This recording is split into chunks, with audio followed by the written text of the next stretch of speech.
In the currency quadrant, we're looking at the September euro currency, which had a strong month. August ends with the euro up almost 2%.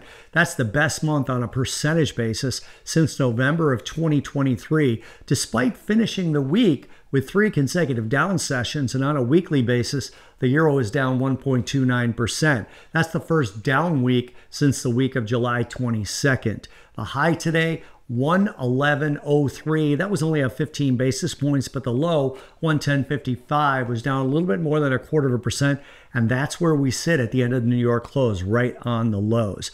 A mix of economic data today in the EU kept the volume lower. Although the level of volume was respectable, it was still the weakest volume since June 17th. Remember, that's initial volume, so we have to wait and see what the official volume looks like. The change in the number of German unemployed was only up by 2,000 workers versus 16,000 expected and 17,000 last. So that was good, but the unemployment rate remained the same. The number of unemployed persons was slightly higher than the previous month. August flash inflation in the entire Eurozone was slightly higher than expected on a month-over-month basis and met expectations while being lower than last month on a year-over-year basis. And the unemployment rate in the EU fell to 6.4% from 6.5%.